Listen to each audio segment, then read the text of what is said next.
So, greetings to everyone. I am Madhav Kafle, BSN second semester at AFU Rampur. Today, I am going to present in front of you on the topic of restraining techniques for street dogs. I am immensely grateful towards FEDSA for providing me this wonderful opportunity. So, let me start. My topic is restraining techniques for street dogs. Firstly, let's talk about street dogs.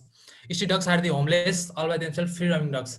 Street dogs भनेको चाहिँ अब घर नभएको त्यसपछि all by themselves उनीहरूले चाहिँ अब आफ्नो फुड सेल्टरहरू चाहिँ आफै म्यानेज गर्नुपर्ने त्यसपछि स्ट्रिटमा चाहिँ फ्रीली रोम गर्ने डग्स भनेर बुझिन्छ। त्यसपछि अर्को चाहिँ अब a dog separate from its owner, आफ्नो ओनरबाट चाहिँ सेपरेट भएको अथवा आफ्नो ओनरबाट चाहिँ छुट्टिएको हराएको डगलाई चाहिँ हामी अब स्ट्रिट डग्सकै रूपमा लिन्छौँ। त्यसपछि suspect for rabies and other diseases, street डग्सहरू चाहिँ रेबिज अथवा अरू जेनेटिक डिजिजहरूको लागि चाहिँ हटस्पटको रूपमा लिन्छ। किन भन्दाखेरि चाहिँ अब डगबाट चाहिँ ह्युमनमा सर्ने जेनेटिक डिजिजहरूमा चाहिँ 90 to 95% डिजिजहरू चाहिँ हामीले ह्युमनमा चाहिँ स्ट्रिट डग्सबाट नै सरिरहेको हुन्छ। त्यसका कारणले चाहिँ स्ट्रिट डग्सहरू चाहिँ डिजिज ट्रान्समिसनको लागि एकदम हाई रिस्कमा हुन्छन्। त्यसपछि स्ट्रिट डग्सहरू चाहिँ रिस्ट्रेनिङको लागि चाहिँ एकदमै डिफिकल्ट हुन्छ। किन भन्दाखेरि चाहिँ पेट डग्सहरूले चाहिँ अब पेट डग्सहरू चाहिँ ह्युमन इन्टरेक्सनसँग फेमिलियर भइरहेको हुन्छ। अब उनीहरूले चाहिँ भर्बल कमान्डहरू पनि बुझ्छन्, तर स्ट्रिट डगको केसमा चाहिँ त्यो हुँदैन। त्यस कारण चाहिँ स्ट्रिट डगहरूलाई रिस्ट्रेनिङ गर्नको लागि चाहिँ पेट डगको कम्पेरिजनमा हामीलाई डिफिकल्ट हुन्छ। त्यो गरौँ रिस्ट्रेनिङ भनेको के त? रिस्ट्रेनिङ भनेको चाहिँ restriction of the animals activity. हामीले चाहिँ एनिमलको एक्टिभिटीलाई चाहिँ रिस्ट्रिक्ट गर्नु पर्यो अथवा उनीहरूलाई चाहिँ अब आफ्नो कन्ट्रोलमा लिनु। त्यसपछि preventing dogs from harming itself for others. अब हामीले चाहिँ अब डगलाई चाहिँ डगले आफूलाई पनि हार्म नगरोस् र अरूलाई पनि हार्म गर्नुबाट रोक्नलाई चाहिँ हामीले अब रिस्ट्रेनिङका रूपमा लिन्छौँ। त्यसपछि अब्जेक्टिभ्स अफ रिस्ट्रेनिङ, हामीले रिस्ट्रेनिङ किन गर्ने त भन्दाखेरि चाहिँ टु फेसिलिटेट फिजिकल एक्जामिनेसन। हामीले चाहिँ अब कुनै अब स्ट्रिटमा कुनै अब सिक डगहरू हुनसक्छ, इलनेस भएको डगहरू हुनसक्छ। त्यस्तो केसमा चाहिँ अब उनीहरूलाई ट्रिटमेन्ट गर्नु पऱ्यो भने चाहिँ अब हामीले सुरुमा चाहिँ उनीहरूको ट्रिटमेन्टको लागि हामीले क्लिनिकमा हुन्छ अथवा स्ट्रिटमै पनि फिजिकल एक्जामिनेसन गर्नुपर्ने हुन्छ। र त्यस्तो केसमा चाहिँ अब हामीले चाहिँ फिजिकल एक्जामिनेसनको लागि उनीहरूलाई चाहिँ रिस्ट्रेनिङ गर्नुपर्ने हुन्छ।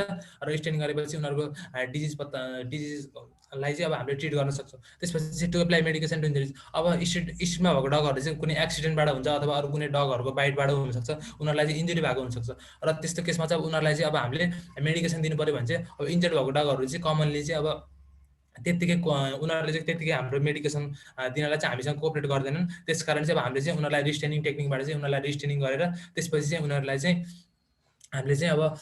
त्यसपछि उनीहरूलाई हामीले मेडिकेसन दिनुपर्ने हुन्छ। त्यसपछि चाहिँ अब to control dogs from injuring itself, यो कुरा त माथि पनि आइसक्यो। हामीले चाहिँ अब डगलाई चाहिँ आफू पनि इन्जर नहोस् र डगलाई अरूलाई पनि इन्जर नगरोस् भनेर चाहिँ हामीले डगलाई चाहिँ रिस्ट्रेनिङ गर्छौँ। त्यसपछि to control transmission of the disease. अब डगहरू चाहिँ स्ट्रिट डग्सहरू चाहिँ अब डिजिज ट्रान्समिसनको लागि एकदम हाई रिस्कमा हुन्छन्। उनीहरूले चाहिँ अब हामी स्ट्रिट डग देख्यौँ भने उनीहरूले चाहिँ कुनै डिजिजको सिम्टम देखाइरहेको छन् भने चाहिँ अब हामीले चाहिँ उनीहरूले चाहिँ अरू डगहरूमा पनि डिजिज नसारोस् र उनीहरूले चाहिँ अब ह्युमनमा पनि डिजिज सार्न नपाओस् भनेर चाहिँ हामीले चाहिँ उनीहरूलाई चाहिँ अब रिस्ट्रेनिङ गरेर चाहिँ उनीहरूलाई त्यसअनुसार चाहिँ अब उनीहरूलाई चाहिँ ट्रिटमेन्ट गर्नुपर्ने हो अथवा उनीहरूलाई चाहिँ अब आइसोलेसनमा राख्नुपर्ने हो। त्यो अनुसार हामी अगाडि बढ्छौँ। त्यसपछि चाहिँ कुरा गरौँ वाइल एप्रोचिङ स्ट्रिट डग। अब सुरुमा हामीले स्ट्रिट डगलाई एप्रोच गर्दाखेरि के गर्ने त? सुरुमा चाहिँ अब हामीले स्ट्रिट डगलाई देख्ने बित्तिकै चाहिँ हामीले चाहिँ अब उनीहरूमा चाहिँ डिजिज सिम्टमको लागि वाच आउट गर्नु पऱ्यो। उनीहरूमा चाहिँ अब उनीहरूले चाहिँ कुनै डिजिजको सिम्टम देखाइरहेको छ कि छैन। किन भन्दाखेरि चाहिँ अब हाम्रो लागि चाहिँ पर्सनल सेफ्टी चाहिँ एकदम इम्पोर्टेन्ट हुन्छ। र त्यसको लागि चाहिँ अब हामीले चाहिँ उनीहरूले चाहिँ कुनै डिजिजको सिम्टम देखाइरहेको छ, उनीहरूमा चाहिँ कुनै कम्युनिकल डिजिज छ भने हामीलाई पनि हार्म हुनसक्छ। त्यस कारण चाहिँ हामी अवेर हुनु पऱ्यो। त्यसपछि चाहिँ बी अवेर अफ एग्रेसिभ डग। अब डग चाहिँ कुनै डग चाहिँ अब एकदमै एग्रेसिभ स्टेपमा बसिरहेको हुनसक्छ र हामीले उनीहरूलाई एप्रोच गर्दा चाहिँ अब उनीहरूले हामीलाई एट्याक गर्न सक्छन्। त्यसैले चाहिँ हामीले पहिले नै अवेर भएर चाहिँ उनीहरूलाई चाहिँ अब उनीहरूमा चाहिँ कुनै एग्रेसिभ साइन छ कि छैन भनेर चाहिँ अब हामी कसियस हुनु पऱ्यो। त्यसपछि चाहिँ अब डोन्ट स्टेयर एट देम। अब हामीले स्ट्रिट डगलाई एप्रोच गर्न जाँदाखेरि चाहिँ उनीहरूलाई चाहिँ कन्टिन्युसली आई कन्ट्याक्ट दिनु भएन, स्टेयर गर्नु भएन। किन भन्दाखेरि चाहिँ हामीले उनीहरूलाई कन्टिन्युसली स्टेयर गर्दा चाहिँ डगहरूले चाहिँ अब आफूलाई चाहिँ थ्रेटेन फिल गर्न सक्छन् र जसले गर्दा चाहिँ उनीहरूले चाहिँ हामीलाई नेगेटिभ रेस्पोन्स गर्ने एट्याक गर्न सक्छन्। त्यस कारण चाहिँ हामीले उनीहरूलाई स्टेयर गर्नु भएन। त्यसपछि approach them in an open area. हामीले चाहिँ जहिले पनि अब डगलाई एप्रोच रिस्ट्रेनिङको लागि एप्रोच गर्न जानु पऱ्यो भने चाहिँ उनीहरूलाई सकेसम्म ओपन एरियामा लगेर चाहिँ एप्रोच गर्ने। किन भन्दाखेरि चाहिँ अब हामीले चाहिँ उनीहरूलाई अब कुनै कर्नरमा लगेर एप्रोच गऱ्यौँ अथवा चाहिँ उनीहरूले चाहिँ एकदम क्राउडेड प्लेसमा एप्रोच गर्न खोज्यो भने चाहिँ डग चाहिँ आत्तिन सक्छ अथवा फ्राइटेन भएर चाहिँ ऊ भाग्न सक्छ अथवा उसले चाहिँ अब हामी माथि अट्याक गर्ने चान्स हुन्छ। त्यसपछि try to gain dog's trust through feeding. अब डगको चाहिँ ट्रस्ट गेन गर्नु चाहिँ को एकदम गर्नको लागि एकदम सजिलो तरिका भनेको चाहिँ उसलाई चाहिँ फुड पिसेसहरू दिने, उसलाई चाहिँ फिडिङ गर्ने। हामीले फिडिङ गर्दाखेरि चाहिँ डगलाई चाहिँ अब रिस्टेनिङको लागि चाहिँ डिस्ट्र्याक्ट गर्न पनि एकदम सजिलो हुन्छ र डगले पनि हामीलाई ट्रस्ट गर्ने चान्स धेरै हुन्छ। त्यसपछि कुरा गरौँ अब इभ्यालुएटिङ डग्स एग्रेसन। अब हामीले डग एग्रेसिभ स्टेटमा छ कि छैन भनेर चाहिँ इभ्यालुएट गर्नु पऱ्यो भने चाहिँ अब उसमा चाहिँ अब एग्रेसनको साइनहरू हामीले वाच आउट गर्ने। त्यसमा चाहिँ अब स्टिफ बडी पोस्चर, अब डगले चाहिँ एकदमै फ्रोजन स्टिल बडी पोस्चर देखाइरहेको छ, त्यसपछि कान ठाडो ठाडो पारिरहेको छ, त्यसपछि ग्राउलिङ घुर्ने चाहिँ बेयरिङ टिथ अथवा दारा खिड्ने गरिरहेको छ भने चाहिँ ऊ चाहिँ एकदम एग्रेसिभ स्टेजमा छ र हामी चाहिँ ऊबाट बच्नु पऱ्यो भन्ने कुरा हामीले बुझ्नु पऱ्यो। त्यसपछि अब कजेस अफ एग्रेसन, अब डग चाहिँ किन एग्रेसिभ हुन्छ त भन्दाखेरि चाहिँ उसमा चाहिँ अब कुनै इन्जुरीले गर्दा पेन हुनसक्छ, त्यसपछि उसमा चाहिँ कुनै डिजिजको इलनेस लागु हुनसक्छ। त्यसपछि अब फियर, डग चाहिँ केही देखेर डराएको आत्तिएको छ भने पनि ऊ चाहिँ एकदम एग्रेसिभ भएको हुनसक्छ। त्यसपछि इस्टाब्लिसिङ डोमिनेन्स, अब यो चाहिँ के छ भन्दाखेरि चाहिँ डगहरूको चाहिँ कस्तो नेचर हुन्छ भन्दाखेरि चाहिँ उनीहरूले चाहिँ आफ्नो एरिया अथवा आफ्नो पोजिसनमा चाहिँ उनीहरूले चाहिँ अरू डगहरूले अथवा ह्युमनले इन्टरभेन गर्यो भने चाहिँ उनीहरूले चाहिँ अब उनीहरूमाथि एग्रेसिभ हुने अथवा उनीहरूको नेचर हुन्छ। त्यसैले चाहिँ उनीहरूले चाहिँ हामी उनीहरूको पोजिसनमा जाँदा चाहिँ हामीमाथि एग्रेसन देखाउन सक्छौँ। त्यसपछि अब यहाँ एउटा कोड छ अमेरिकन सोसाइटीको, यसमा चाहिँ के छ भन्दा it is the dog's perception of the situation not the intent of human which determines whether a situation is potentially harmful. यसको मतलब के छ त भन्दाखेरि अब हामीले चाहिँ अब हामी भेटनेरीको रूपमा फर इक्जाम्पल हामीले चाहिँ अब डगलाई चाहिँ अब ट्रिट गर्न जान्छौँ, त्यसपछि डगको हेल्प गर्न जान्छौँ। अब त्यसै हामी के सोच्नु भएन भन्दाखेरि चाहिँ हामीले चाहिँ अब डगलाई हेल्प गरिरहेको छौँ, डगलाई ट्रिट गर्न खोजिरहेको छौँ। त्यसैले चाहिँ अब हामीले चाहिँ डगलाई चाहिँ हामीलाई एट्याक गर्दैन, उसको चाहिँ हामीले केयर गरिरहेको छौँ भन्दा पनि हामीले के सोच्नु पऱ्यो भन्दाखेरि चाहिँ हामीले डगलाई गरेको एक्सन, हामीले डगलाई गरेको एक्ट चाहिँ डगले चाहिँ कुन रूपमा पर्सिभ गरिरहेको छ, उसले चाहिँ हामीलाई थ्रेटको रूपमा हेरिरहेको छ अथवा उसले चाहिँ हामीलाई ट्रस्ट गरिरहेको छ, त्यो बुझ्नु चाहिँ हाम्रो लागि एकदम इम्पोर्टेन्ट हुन्छ। जसले गर्दा चाहिँ अब हामी डगको चाहिँ एट्याकबाट अथवा पोटेन्सियली हार्मफुल सिचुएसनबाट चाहिँ बच्न सकिन्छ। त्यसपछि अब हामीले कसरी रिस्टेनिङ कसरी गर्ने त भन्दाखेरि हामीले यहाँ डिफ्रेन्ट रिस्टेनिङ टेक्निकहरू छ। त्यसमा चाहिँ छ भर्बल रिस्टेनिङ। भर्बल रिस्टेनिङ भनेको चाहिँ अब भर्बल्ली अब डगलाई भर्बल्ली कमान्ड गरेर अथवा कम्युनिकेसन गरेर चाहिँ रिस्टेनिङ गर्ने। त्यसपछि फिजिकल रिस्टेनिङ छ। फिजिकल रिस्टेनिङमा चाहिँ अब हामीले चाहिँ आफ्नो फोर्स युज गरेर अथवा डिफ्रेन्ट टुल्सको हेल्पमा चाहिँ डगलाई चाहिँ रिस्टेनिङ गर्नुलाई चाहिँ हामी फिजिकल रिस्टेनिङ भन्छौँ। त्यसपछि अर्को छ फार्माकोलोजिकल रिस्टेनिङ। अब फार्माकोलोजिकल रिस्टेनिङ भनेको चाहिँ डिफ्रेन्ट सेडेटिभहरू युज गरेर अथवा चाहिँ एनेस्थेटिक एजेन्टहरू युज गरेर चाहिँ डगलाई हामीले कन्ट्रोलमा लिने रिस्टेन गर्नलाई चाहिँ हामी फिजिकल रिस्टेनिङ भन्छौँ। त्यसपछि हामीले चाहिँ डगलाई रिस्टेन गर्नुको हाम्रो मेन रिजन हाम्रो मोटो भनेको के छ त भन्दा हामीले चाहिँ डगलाई मिनिमम एकदम सकेसम्म चाहिँ हामी नै नगरिकन डगलाई चाहिँ आफ्नो कन्ट्रोलमा लिने र आफ्नो प्रोसिजर अगाडि बढाउने हो। त्यसकारण चाहिँ अब हामीले डगलाई चाहिँ अब रिस्टेनिङ गर्न जाँदाखेरि चाहिँ सुरुमा चाहिँ हामीले सकेसम्म चाहिँ एकदम सिम्पलेस्ट मिनबाट जानु पर्यो। सिम्पलेस्ट मिनबाट चाहिँ डगलाई रिस्टेन गर्न जानु पर्यो र त्यसपछि अब हामी सक्सेसफुल भएन अथवा डगले कोअपरेट गरेन भने बल्ल चाहिँ हामी अलि अब अथवा चाहिँ मोर सेभर्ड मेथडमा चाहिँ प्रोसिड गर्नु पर्यो। त्यसरी चाहिँ अब हामीले डगलाई रिस्टेनिङ गरिदिन्छ। त्यसपछि चाहिँ अब कुरा गरौँ भर्बल रिस्टेनिङ। भर्बल रिस्टेनिङमा के छ त भन्दाखेरि चाहिँ हामीले अब सुरुमा चाहिँ डगलाई एप्रोच गर्न जाँदा डगसँग चाहिँ कुरा गर्दै डगसँग कम्युनिकेट गर्दै एप्रोच गर्छौँ। उसलाई चाहिँ अब ऊ चाहिँ आत्तिएको छ अथवा ऊ केही इन्जर्ड भएको छ भने चाहिँ सकेसम्म हामीले चाहिँ उसलाई चाहिँ एकदम जेन्टल भोइसमा सर्ट भोइसमा एस्योर गर्ने कोसिस गर्छौँ। त्यसपछि चाहिँ हामीले ह्यान्ड जेस्चरहरू सिग्नलहरू दिने, उसलाई बोलाउने अथवा उसले चाहिँ अब हामीसँग कोअपरेट गर्छ, हाम्रो भर्बल कमान्डसँग चाहिँ थोरै रेस्पोन्स गर्छ भने चाहिँ हामीले चाहिँ उसलाई आफ्नो हात दिने, उसलाई हात स्निफ गर्न सक्छौँ। जसले गर्दा चाहिँ डगमा चाहिँ कन्फिडेन्स बढ्न सक्छ र हामीलाई चाहिँ रिस्टेनिङको लागि एकदम सजिलो हुनसक्छ। तर भर्बल रिस्टेनिङ चाहिँ स्ट्रिट डग्स अथवा स्ट्रे डग्सको केसमा चाहिँ खासै इफेक्टिभ मेथड चाहिँ मानिँदैन। किन भन्दाखेरि चाहिँ उनीहरूले चाहिँ भर्बल कमान्ड खासै अब पेट डग जस्तो चाहिँ भर्बल कमान्डहरू चाहिँ अब अवे नगर्ने हुनाले चाहिँ उनीहरूलाई चाहिँ भर्बल रिस्टेनिङ इफेक्टिभ नहुन सक्छ। तर चाहिँ अब सानो पप्पिजहरूमा अथवा इन्जर्ड डग्सहरू छ भने चाहिँ उनीहरूमा चाहिँ अब यो मेथड इफेक्टिभ अलिकति बढी इफेक्टिभ हुनसक्छ। त्यसपछि कुरा गरौँ अब फिजिकल रिस्टेनिङको। फिजिकल रिस्टेनिङको कुरा अघि पनि आइसक्यो। अब यसमा चाहिँ हामीले डिफ्रेन्ट टुल्सको युज गरेर चाहिँ रिस्टेनिङ गर्छौँ। यसमा डिफ्रेन्ट टुल्समा चाहिँ अब हाम्रो मजल्स, त्यसपछि नेट छ, त्यसपछि कन्ट्रोल पोल्स, त्यसपछि लिस, त्यसपछि ब्ल्याङ्केट टावेल, अनि त्यसपछि अथवा आफ्नो ह्यान्ड युज गरेर पनि हामी डगलाई रिस्टेनिङ गर्छौँ। अब रिस्टेनिङ टुलको कुरा गर्दाखेरि चाहिँ युज अफ मजल्स। अब मजल्स हामीले मेन युज गर्नु भनेको चाहिँ डगको चाहिँ माउथको मुभमेन्टलाई रिस्ट्रिक्ट गरेर चाहिँ उसले चाहिँ हामीलाई बाइट गर्न नपाओस् भनेर हामी मजल्स युज गर्छौँ। अब हामी फिगरमा पनि देख्न सक्छौँ यहाँ कमर्सियल मजल्स, अथवा हामीसँग चाहिँ कमर्सियल मजल्सहरू एभाइलेबल नभएको केसमा चाहिँ हामी होममेड अथवा आफैले बनाएको टेम्पोररी मजल्स पनि युज गर्न सक्छौँ। अब यहाँ टेम्पोररी मजस लगाउने यहाँ प्रोसेस छ। यसमा चाहिँ अब हामीले सुरुमा चाहिँ अब अराउन्ड 2 मिटरको चाहिँ एउटा क्लोथको स्ट्राइप अथवा चाहिँ सफ्ट रोप लिन्छौँ। त्यसले चाहिँ हामी त्यसमा चाहिँ हामी सर्कुलर लुप बनाउँछौँ। सर्कुलर लुप बनाएर चाहिँ त्यसलाई चाहिँ डगको स्नोटबाट पास गर्ने, डगको स्नोटबाट पास गरेर चाहिँ त्यसलाई चाहिँ तल डगको तल म्यान्डिबलमा टाई गर्ने। त्यसपछि फेरि म्यान्डिबलमा टाई गरिसकेपछि स्ट्राइपलाई फेरि माथि लगेर चाहिँ डगको कानको पछाडि चाहिँ टाई गर्ने, बोमा टाई गऱ्यो भने टाई गर्न सक्छौँ। त्यसले गर्दा चाहिँ अब अनि त्यसपछि त्यो गरिसकेपछि चाहिँ डगले हामीलाई बाइट गर्ने चान्स कम हुन्छ र हामीले चाहिँ उसलाई अब डगलाई मेडिकेसन दिनुपर्ने हो अथवा डगलाई चाहिँ इन्जेक्ट गर्नु पर्यो। त्यो हामी अगाडि त्यसको लागि हामी अगाडि बढ्न सक्छौँ। त्यसपछि छ नेट्स। नेट चाहिँ जनरली हाई डग पपुलेसनमा चाहिँ एकदम नेट चाहिँ जनरली हाई डग पपुलेसनमा चाहिँ एकदम इफेक्टिभ टुल मानिन्छ। यो चाहिँ जनरली अब एकदम एग्रेसिभ खालको डग अथवा चाहिँ फ्र्याक्सियस भनेको चाहिँ अलिकति इरिटेट हुने खालको क्वारलसम डगहरू छ भने त्यस्तो केसको लागि, त्यस्तो डगहरूको लागि अथवा चाहिँ कुनै डिजिज डग छ भने चाहिँ उसलाई चाहिँ अब हामीले टाढैबाट एप्रोच गर्नुपर्ने छ, रिस्टेन गर्नुपर्छ भने पनि हामी नेटको युज गर्छौँ। अब नेटको युज गर्दाखेरि चाहिँ अलिकति एक्सपिरियन्स अथवा स्किल भएको मान्छेले युज गर्नुपर्छ। किन भन्दाखेरि चाहिँ यहाँ फिगरमा पनि देख्न सक्छौँ हामी, यो नेटमा चाहिँ यहाँ मेटलको ह्यान्डल अथवा मेटलको सर्कुलर लुप हुन्छ।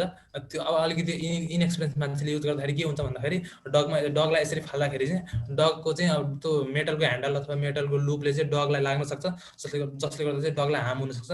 त्यस कारण चाहिँ अलिकति एक्सपिरियन्स स्किल भएको मान्छेले नेट युज गर्नु पर्यो केयरफुल भएर। त्यसपछि अब अर्को कुरा गरौँ कन्ट्रोल पोल। कन्ट्रोल पोल भनेको कन्ट्रोल पोल पनि जनरली एग्रेसिभ अथवा डिजिज डगकै लागि पनि हामी युज गर्छौँ। के भन्दाखेरि टाढाबाटै डगलाई एप्रोच गर्न सकिन्छ।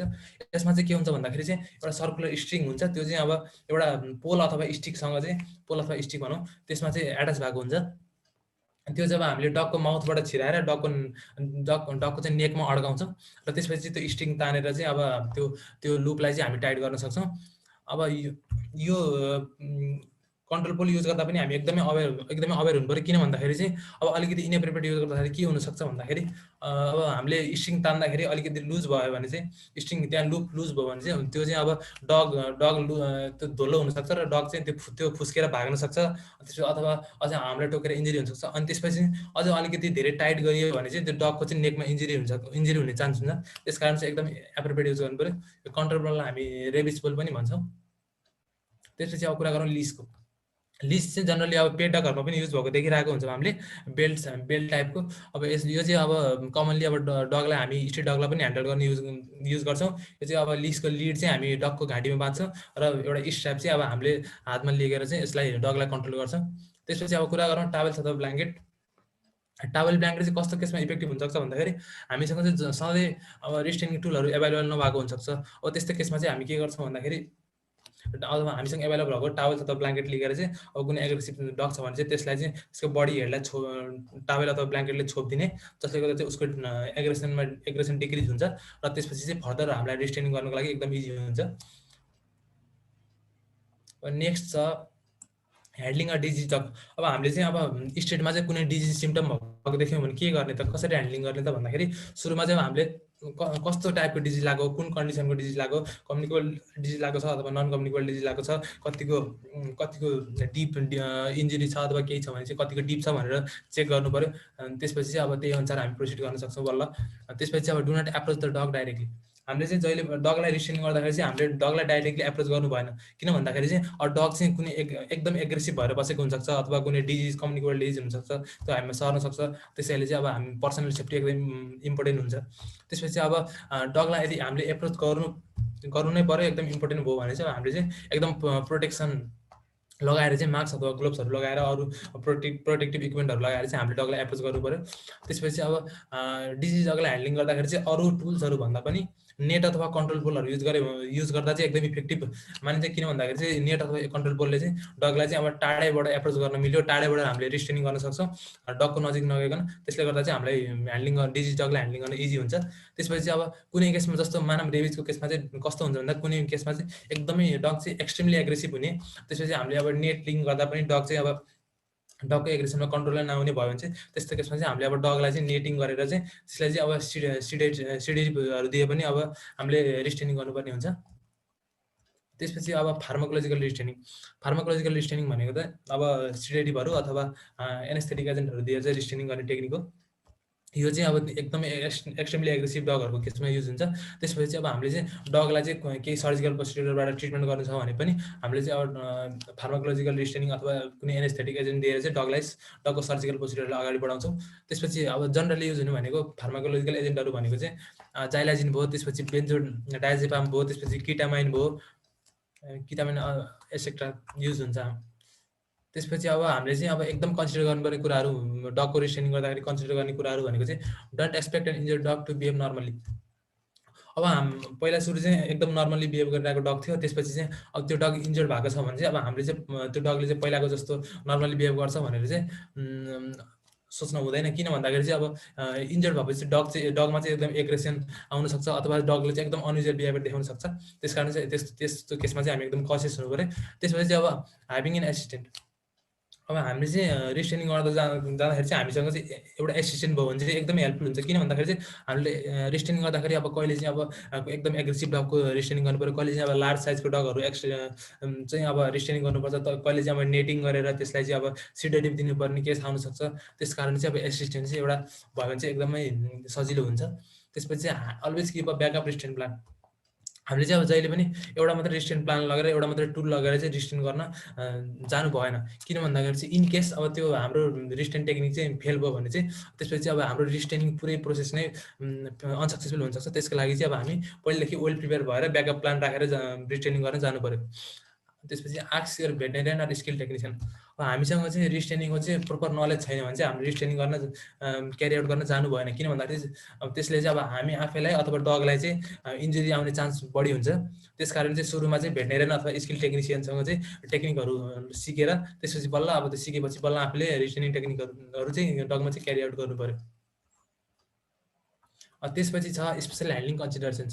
हामीले चाहिँ अब रिस्ट्रेनिङ गर्दा एकदम स्पेसल्ली ह्यान्डलिङ गर्नुपर्ने भनेको चाहिँ पपिजलाई, त्यसपछि प्रेग्नेन्ट बिचेस भयो, त्यसपछि ओल्ड डग्स, अनि त्यसपछि नर्भस डग्स अनि इन्जर्ड डग्स। यिनीहरूमा चाहिँ इन्जुरी हुने चान्स एकदमै बढी हुने हुनाले चाहिँ हामीले चाहिँ यिनीहरूलाई चाहिँ एकदम स्पेसल्ली ह्यान्डलिङ गर्नु पऱ्यो। एकदम रफ ह्यान्डलिङ गर्दाखेरि चाहिँ इन्जुरी आउने र उनीहरूमा चाहिँ बढी कम्प्लिकेसन आउने चान्सहरू हुन्छ।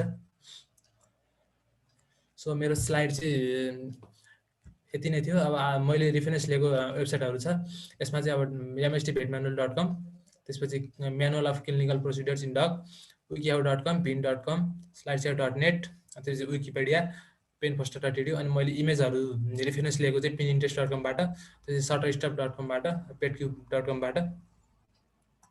Okay, thank you everyone.